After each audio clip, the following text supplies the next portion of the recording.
La suite, c'est King Kong Theory. Nous allons parler de féminisme, mais aussi, alors j'ai inventé le mot, de masculisme. De masculisme. Oui, parce que s'il y a féminisme, il y a masculisme. Bah oui, mais ça, le problème, c'est que ça a été un état du monde pendant trop longtemps. Mais oui, mais bon, parce que donc voilà, nous allons parler de la femme. C'est quoi la femme? C'est une pièce... Ah ben, c'est une bonne question. Voilà. Nous avons... Et si vous avez une réponse dans les 15 minutes, franchement, vous êtes fortiche. Mais oui, voilà. Et puis nous allons encore célébrer le talent de Flora Fischbach. C'est une jeune chanteuse qui fait de l'électropop typiquement années 80. Allez. Ouais. Et nous allons parler de tout cela avec elle. Ah ben, moi, je suis content. 9h, 11h, entrée sans frapper, sur la première. Et on reçoit maintenant Delphine Isaïe, comédienne, bonjour. Bonjour. Et Julie Nayer, metteuse en scène, bonjour. Bonjour.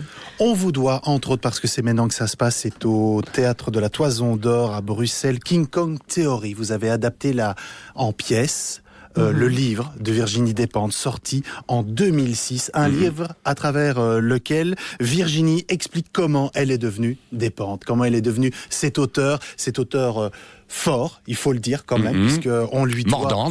Mordante, piquante, mais toujours juste. Et c'est ça qui... Enfin, je suis un tout grand fan de Virginie Despentes, j'ai tout lu depuis Baise-moi. Souvenez-vous, c'était il y a très très longtemps, il y a eu Les Chiennes Savantes aussi, tout aussi dures que Baise-moi, et puis après, elle s'est un petit peu adoucie, on peut le dire, mais le propos était toujours là. Et puis dans King Kong Theory, elle raconte, Virginie Despentes, son féminisme, sa vision des femmes. Vous hochez la tête, donc vous me dites oui. Est-ce que vous êtes d'accord avec ça? Est-ce que c'est un livre féministe, donc une pièce féministe, ou est-ce que c'est juste un état de fait? C'est quoi la femme aujourd'hui? Oui, mais c'est quoi King Kong Theory? Ça raconte quoi pour ceux qui l'ont pas lu?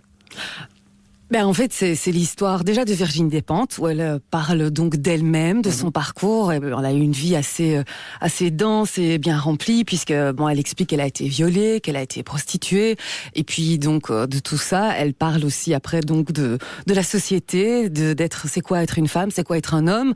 Et moi, je pense pas que ce soit un livre vraiment, c'est féministe bien sûr parce que ça parle de la femme, mais ça parle aussi tellement de l'état du monde, de la société dans laquelle on vit, que c'est vraiment plus humaniste que féministe. Exactement, oui, tout à fait. Et qu'est-ce qui vous a donné envie alors de le mettre en scène, de l'adapter, cette histoire-là? Parce que aujourd'hui, plus que jamais, il faut en parler, il faut poser cette question, il faut remettre la femme au centre des débats. On en discutait avec Myriam. Les hommes donnent... Question centrale. Les hommes ont une mauvaise image des femmes et lui donnent une mauvaise image. C'est vrai que les hommes certains hommes donnent une mauvaise image de certaines Principalement femmes. Les hommes de pouvoir d'ailleurs. Principalement les hommes de pouvoir. Alors ça, ce livre-là, King Kong Theory, ça parle vraiment énormément du pouvoir que les hommes ont sur les femmes. Et on a voulu monter cette pièce, les filles sont venues vers moi avec cette pièce, je dis cette pièce avec ce livre, parce que c'était une parole urgente, effectivement. Alors, vous l'avez dit, il est sorti en 2006. Comment se fait-il qu'en 2017, il y a des choses qui ont bougé depuis, mais pas encore assez. Et cette parole reste d'une force incroyable sur une libre pensée totale de la femme et de l'homme aussi. Donc c'est effectivement un bouquin vraiment humaniste. En partant d'un parcours personnel, elle ouvre à des pensées sur l'homme, sur la femme, sur l'État, sur le pouvoir, sur l'argent, sur comment fonctionne la sexualité et sur les normes de notre société. Et voilà. Avec, comme je le disais, des mots justes, même si parfois ils sont durs, même si parfois ils sont crus. Effectivement, on parle de viol, on parle de porno, mais c'est juste. Enfin, c'est juste parce que j'adhère au discours, donc moi je trouve ça juste. Peut-être, cette pièce, on peut la voir au TTO jusqu'au 25 février. Vous l'avez commencé le 25 janvier, donc c'était mercredi dernier. Est-ce que dans la salle, il y a des gens qui sont choqués par ce que vous dites? On avait un petit peu peur de ça quand on était en création, et en fait, on se rend compte que y a personne qui se lève en hurlant scandale. Donc ça se passe plutôt bien. Maintenant, je pense que tout le monde n'est pas obligé d'adhérer à tous les propos de Virginie Despentes. Mais qu'est-ce que vous dites qui pourrait être potentiellement choquant? Par exemple, elle va parler de la prostitution comme on n'entend pas forcément. Elle va dire que la prostitution, c'est pas une violence faite aux femmes, c'est une liberté qu'ont les femmes ont et de pouvoir gagner leur propre argent vachement vite, vachement beaucoup. En vendant leur corps. En vendant leur corps. Effectivement, si elles savent ce qu'elles font. C'est le cas de certaines d'entre elles qui sont une minorité et qu'il faut quand même bien qu'ils ne soient pas dans les traites d'être humains. Non, pas du tout. C'est ça. Dans un cadre légal, avec vraiment des normes normes particulières, enfin normes, quelle horreur les normes, mais bon, en tout cas, légalement reconnues. Par exemple. Mais alors, comme dit Delphine, on peut adhérer ou ne pas adhérer. Le spectacle ouvre des tas de portes, enfonce des portes, et après, on en discute. C'est ça, c'est un grand coup de pied dans tous les clichés, dans vraiment c'est quoi être une femme, c'est quoi être un homme, pourquoi est-ce que si on est une femme, on est obligé d'être douce et fragile, et un mec, on doit être forcément agressif et compétitif. Bah non, on est tous, on n'est pas blanc ou noir, quoi. C'est vraiment le gros coup de pied dans la fourmilière à clichés, et ça fait du bien. Évidemment. Même si les deux sexes renvoient l'autre dans ses cordes. C'est-à-dire que, mesdames, je suis désolé, mais vous attendez aussi de votre mari qu'il soit compétitif et pas sûr. Et puissant de temps en temps. Parce que c'est une norme. Oui, mais c'est une norme. Pas que. Évidemment. J'ai bien dit de temps en temps. Et c'est ça qui est intéressant dans ce spectacle, c'est qu'il parle autant aux femmes, bien entendu, parce qu'elles sont quand même à la base de l'histoire racontée, mais aussi aux hommes. Et on y apprend effectivement qu'on doit s'accepter comme on est, en fait, avec nos faiblesses, avec nos forces. Alors c'est terriblement cliché évidemment ce que je dis, mais c'est ça aussi la base de ce spectacle, c'est terriblement dense, et ça c'est très bien, parfois un peu trop dense, ça va vite, il y a des idées qui fusent, on n'a pas le temps où elle a dit ça, attendez je vais réfléchir, ah oui maintenant on a déjà une autre idée, donc voilà c'est un peu, c'est dense mais c'est très bien, attention, vaut mieux ça qu'un spectacle un peu creux où on se dit 1h20 pour nous raconter que ça, dites donc.